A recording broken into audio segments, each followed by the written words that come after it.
Magandang araw kaibigan! Tuloy po kayo sa Felicidad's Channel. Sa mga kwento ng buhay at pag-ibig na hinalukay sa natatagong baul ni Felicidad. Pero bago po tayo magpatuloy, huwag niyo pong kalilimutan na i-like ang video, i-subscribe ang channel, at i-click ang notification bell para lagi kayong updated sa mga parating pa na upload.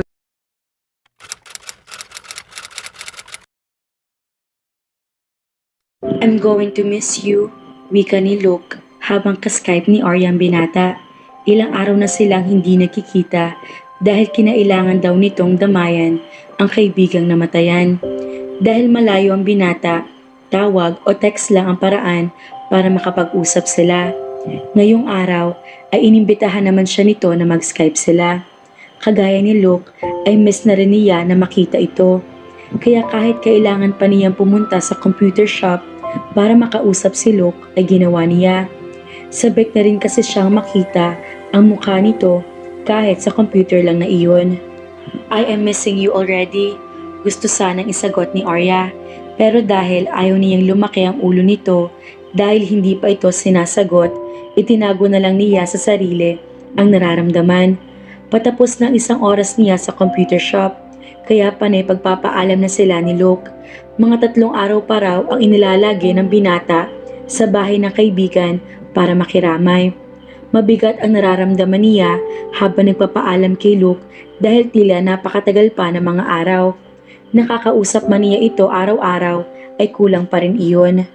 Gusto niya na kagaya ng dati ay abot kamay lang niya ang binata, na kapag sinabi niya na gustong lumabas, parang kabuti lang ito na lumilitaw sa tabi niya. Hindi kagaya ngayon na mukhang imposible.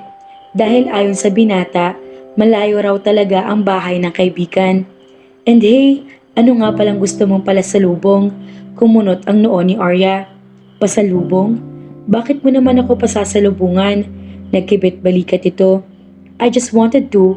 Narealize ko, di man lang pala kita nabibigyan ng kahit anuman na regalo.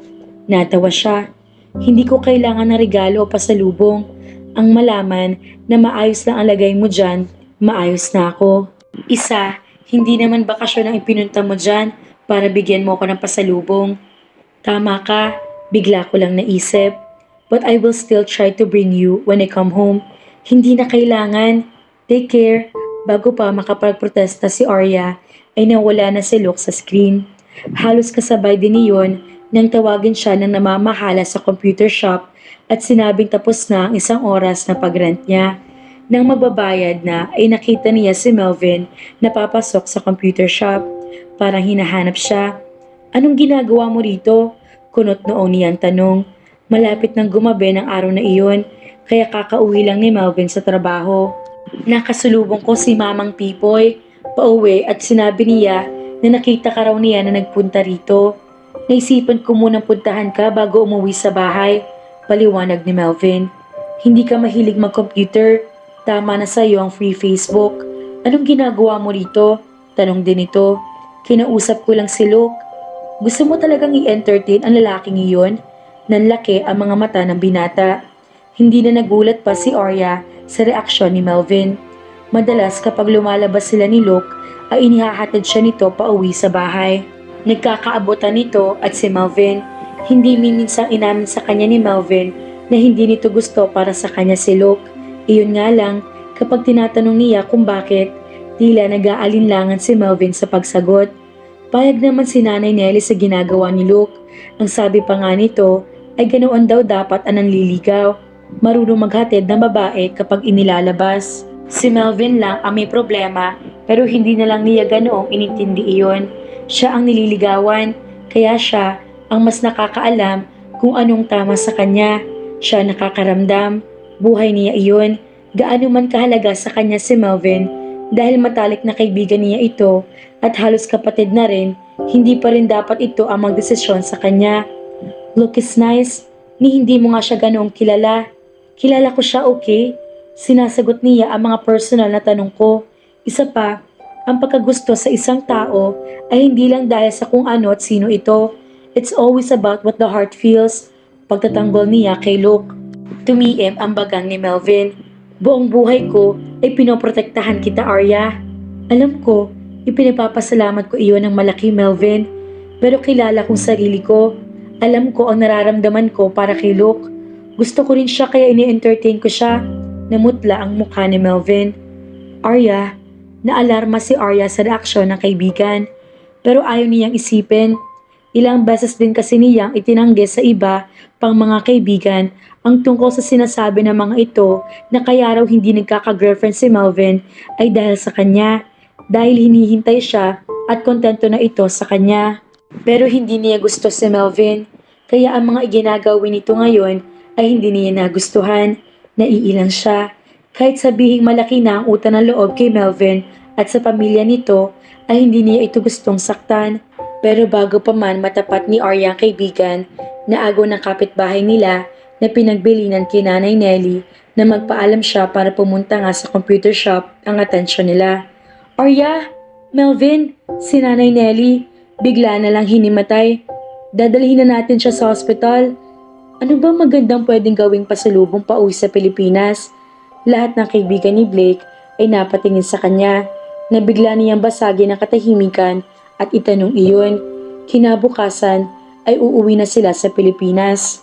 Pero bago iyon, gusto sana niyang lumabas muna para bumili ng maaaring ipasalubong kay Arya. Miss na niya ang dalaga. Namilog ang mga mata ni Nimbus. Ikaw ba yan, Blake? Huwag mo na pagtakhan, Nimbus. Alam naman natin ang nangyari, diba? Persuading the model daw. Yun naman pala iba na. Naiiling na wika ni Alaric. I didn't expect it to happen. Sinubukan ni Blake na ipagtanggol ang sarili. Lovesick, pagputol na komento ni Jonas sa sinasabi niya pero nakangiti. Welcome to the club. Tinawanan ito ni Riker. Welcome to the club? At kailan ka pa nakasali sa club ng umiibig? Tumahimik bigla si Jonas kaya nagkaroon ng pagkakataon si Blake para magpaliwanag. Alam ko na insensitive ang gagawin ko dahil hindi bakasyon ang pinuntahan natin para maghanap ako ng pasalubong. Pero gusto ko lang naman na maramdaman niya na kahit wala ako sa tabi niya, naaalala ko siya. Kung ganoon, hindi mo itinatanggi gustong gusto mo talaga ang babaeng ito? Tanong ni Nimbus. Kailangan pa bang tanungin yan? Ramdam na natin. Kung wala siyang nararamdaman sa babaeng yan, edi sana ay matagal na niyang kinasuhan iyon dahil sa false details na ibinigay sa media na girlfriend daw siya ni Blake. We all know how private our friend is. What that lady did to her was scandalous. Pero anong ginawa ni Blake? Sa halip na kumprontahin, sinundan pa.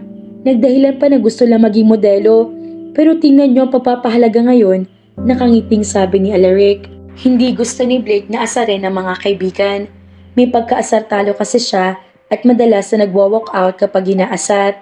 Pero sa pagkakataong iyon, ay wala siyang maramdamang kahit anong pag-asar. Sa halip, gusto pa niya mapangiti at akusa ng mga kaibigan. Totoo kasi yun. Oo, hindi niya nagustuhan ang ginawa ni Arya sa kanya. Sinabi rin niya sa sarili na gusto niyang malaman kung anong mayroon at bakit nagawa iyon ng dalaga sa kanya. Pero dahil mas tumuon ng pansin sa nararamdaman na wala lahat ang mga para dito, parang bagay na dapat ay ikagalit niya. After all, nang makilala niya ng lubos si Arya, ay madali nang ipaliwanag kung bakit madali lang na natunaw nito ang galit niya. Arya was a very wonderful lady. Bihira na ngayon ang kagaya nito na may ginunto ang puso. Sa halip na ipunin para sa sarili ang sariling pera, ibinibigay pa nito iyon sa iba. Nakita niya kung anong estado ng pamilya ni Arya sa buhay. Kung tutuusin, marami itong kailangan pagtuunan ng pansin sa pamilya. Maliit lang ang bahay na tinitirhan ng mga ito at may sakit pa ang tinuturing na ina. Pero sa halip na pansarili ang iniisip, mas iniisip pa ni Arya ang ibang mga batang alam nitong kapos sa buhay. Kahit lumaking matigas, lumambot ang puso ni Blake sa mga ginagawa ng dalaga. Naaalala niya ang sarili noon sa mga batang tinutulungan nito. Kahit naging masama para sa kanya nangyari noon, hindi ibig sabihin niyon ay hindi niya na-appreciate ang mga taong tumutulong sa kanila. Alam niyang pakiramdam ng matulungan, lalo na kapag ramdam na hindi pilit iyon. At kitang-kita niya sa mga mata ni Arya, kahit hindi pa sabihin sa kanya na bukal sa loob ang lahat ng ginagawa nito. Dahil hindi ordinaryo ang kwento ng buhay niya, Mas naging madali para kay Blake ang makilala kung sino ang masama at ang mabuti, at nakilala na niya agad si Arya sa sandaling pagsasama pa lang nila. Kakaiba ito sa ibang babae, at kahit hindi alam ng dalaga ang totoong estado ng buhay niya, tinatrato pa rin siya nito ng mabuti. Kahit ang buong akala lang ni Arya ay isa siyang ordinaryong pintor, tila baliwala iyon sa dalaga. Dahil doon, lalo tuloy siyang na-challenge na huwag aminin kung sino siya. Ilan din sa mga kaibigan niya ang mahilig sa mga babae. Sa tuwina, madalas na nagrereklamo mga ito nang hinahabulan ng mga babae ay ang yaman nila. Blake was disgusted with that, kaya mas pinili niya na maging pribadong buhay. Hindi niya gustong lapitan o mahalin ng isang tao dahil lang sa kung anong kaya niyang ibigay sa mga ito. I like her, fine. Nang pumalakpak ang dalawa sa mga kaibigan, nagpatuloy siya sa pagsasalita. Pero hindi ko masasabing mahal ko na siya. What? Kung ganon, ang ibig mong sabihin ay isa lang din siya sa fling mo? Napalatak si Alaric. Nagkabit-balikat si Blake. Pwede rin namang hindi. Pero kung tutuusin, kay Arya lang siya nagtsatsaga ng ganoon. At kung kinailangan niyang ligawan ito para maangkin, ay gagawin niya. Ganoon katindi ang nararamdaman niya para sa dalaga. We are not getting any younger, Blake, banta ni Nimbus. Oo nga, sang-ayon ni Alaric. Matagal nang kasal si Nimbus at ngayon ay maayos ng relasyon sa asawa na dati ay hindi nito gusto. Samantalang balita rin ni Blake ay nagkakamabutihan na si Alaric at ang best friend na si Katniss. Kaya hindi niya masisisi ang dalawang kaibigan kung gusto siya nitong hawaan ng masayang pakiramdam kunuraw ng mga ito tuwing kasama ang kanya-kanyang partner sa buhay. Kumunot ang noo ni Blake. Kung ganon, anong ipinapahiwatig nyo? Nakagaya nyo, ilumagay na rin ako sa tahimik. Tumango si Nimbus. Makakabuti yun para sa'yo. Trust me. Pero ang tanong, nakikita mo bang sarili mo na matututunan siyang mahalin sa hinaharap? Nakikita mo bang sarili na kaya kang magpatali sa kanya habang buhay? Tanong ni Jonas. Hindi nakapagsalita si Blake. Hindi pa niya masasabi. Oo, kakaiba si Arya sa lahat ng babae na nakilala. May kakaiba itong damdamin na binubuhay sa puso niya. Pero ang matutunan itong mahalin, ang maikasal sa dalaga, sa dami ng pinagdaanan ng buhay, mukhang malabo ang daan patungo sa hinaharap na iyon. Ipinangako niya noon na hindi niya gustong maranasan iyon. Pero hindi niya gusto ang lahat.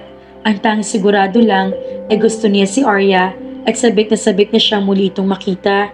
Pagkatapos ng lahat ng pag-uusisa, sinamahan din naman siya ng mga kaibigan na bumili ng maaring ibigay kay Arya. Si Alaric ang nagsuhestyon sa kanya na ibili na lang niya ito ng knit wool cardigan na nakita nila sa isang souvenir shop. Maganda raw iyon kasi hindi kasing ordinaryo na mga chocolates at flowers. Nagpapakita rin daw iyon that he wanted to keep Arya comfortable and warm. At tuwing suot iyon ng dalaga, para niyayakap na rin daw niya ito. Iyon daw ang maaalala ni Arya sa ireregalo niya. Nagustuhan ni Blake ang paliwanag ni Alaric kaya pinatulan niya iyon. Nagustuhan din niya ang biniling cardigan. Nakikita niya babagay iyon kay Arya. Sumabay siya sa private jet ni Riker pauwi ng Pilipinas. Naging matindi ang pananabik niya. Nanabik din naman siya minsan kapag umiuwi sa Pilipinas dahil makikita mga kaibigan. Pero hindi ganoon katindi. Karanasan niya sa bansa. Wala rin siya pamilya roon. Pero dahil kay Arya, ibang nararamdaman niya. Isang linggo rin niya itong hindi nakita.